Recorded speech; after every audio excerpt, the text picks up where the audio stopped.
సాయికృష్ణ కేసును నీరుగారుస్తున్నారు అన్నది minimum basics తెలిసిన ఎవరికైనా కానీ క్లియర్గా అర్థమవుతుంది. చివరికి ఒక ఐజీ నేతృత్వంలో ముగ్గురు ఐపీఎస్ అధికారులతో ఒక సిట్ ఏర్పాటు జరిగితే అది కూడా ఈ కేసును నీరుగార్చి ఓవరాల్గా కొందరు ముఖ్యమైన పోలీసులను కాపాడడం కోసమే ఈ పోలీసులు ప్రయత్నాలు చేస్తూ ఉన్నారు అని రాష్ట్రంలో చివరికి ప్రభుత్వానికి గుడ్డిగా ప్రతి అంశంలో మద్దతు ఇచ్చే వాళ్ళు కూడా దీని మీద ఎంతవరకు మద్దతు ఇవ్వాలి, ఇంత దారుణం ఏంటి అని చెప్పి ఈ సిట్ రిమాండ్ రిపోర్ట్ను వాళ్ళ విచారణను తీవ్రంగా వ్యతిరేకిస్తున్నారు. అది చాలా స్పష్టం.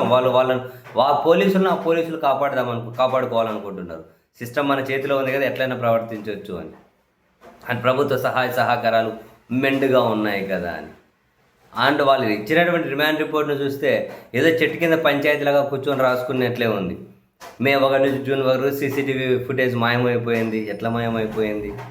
మాయమైపోతే దాన్ని రిట్రైవ్ చేయడం పెద్ద కష్టమేమీ కాదు. ఇప్పుడు మనం ఎంత అడ్వాన్స్డ్లో ఉన్నాం, అది ఎంత అడ్వాన్స్డ్ టెక్నాలజీ రన్ అవుతుంది. జనరల్గా అది డీజీపీ ఆఫీస్లో ఉంటుంది. మాయమైతే అది ఒక సీసీటీవీ ఫుటేజ్ ఒక దగ్గరే ఉండదు, అది ఇంకో 2 దగ్గరలుగానే సేవ్ చేసి ఉంటుంది. అండ్ సీసీటీవీ ఫుటేజ్ మాయమైతే అది ఒక స్వతంత్ర కమిటీకి చెప్పాలి. అంటే ఏదైనా కనుక సీసీ కెమెరాలు పనిచేయకపోతే ఒక స్వతంత్ర కమిటీకి చెప్పాలి. ఇది అవన్నీ సుప్రీంకోర్టు గైడ్ లైన్స్.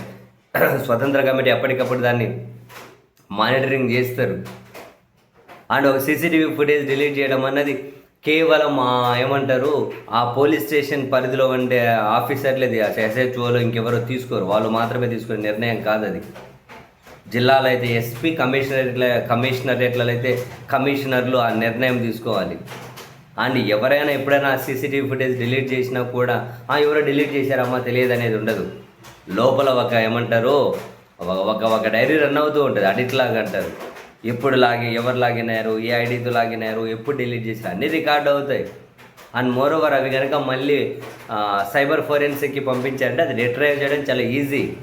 ఇన్ని అవకాశాలు పెట్టేసుకుని డిలీట్ అయిపోయింది చేసేసారు అని చెప్పి చేతులు ఎత్తేస్తే, అండ్ ఒక ఒక సిఐ ఒకటే అన్నీ చేసేసాడని చెప్పేస్తే చిన్నపిల్లలు కూడా నమ్మరు కదా ఇవన్నీ.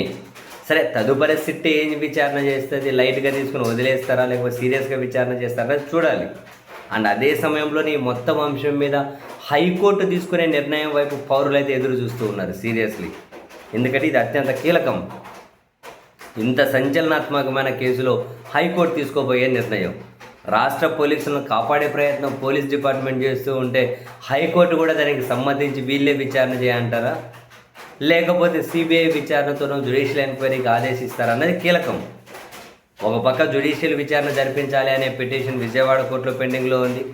సిబిఐ విచారణ జరిపించాలనే పిటిషన్ హైకోర్టులో పెండింగ్లో ఉంది. ఈ నెల 29వ తేదీన సాయికృష్ణ తల్లి వేసిన హెబియస్ కార్పస్ పిటిషన్ మీద విచారణ వాయిదా రాబోతుంది. అండ్ సిబిఐ విచారణకి ఇవ్వాలి అన్న పిటిషన్ వచ్చే నెల 6కు వాయిదా పడింది. సో ఈ 10 రోజుల్లో హైకోర్టు తీసుకోబోయే నిర్ణయాలు నిజంగానే న్యాయస్థానాల మీద ప్రజల విశ్వాసాన్ని ఎంతవరకు పెంచుకోవాలి అన్నది నిర్ణయం జరగబోతోంది. క్రూరంగా ప్రవర్తించిన పోలీసుల మీద ఈ దేశంలో సిస్టమ్ ఏ విధంగా శిక్షలు అమలు చేయబోతుంది అన్నది కూడా తెలియబోతుంది.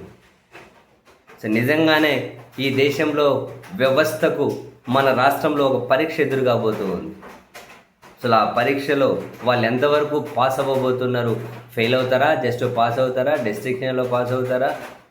వ్యవస్థలో తన గౌరవాన్ని వాళ్ళు పెంపొందించుకునే నిర్ణయాలు తీసుకోబోతున్నారా, లేదా బరితెగింపు నిర్ణయాలే ఉండబోతున్నాయా? చాలా ప్రశ్నలకు సమాధానాలు దొరకబోతూ ఉన్నాయి.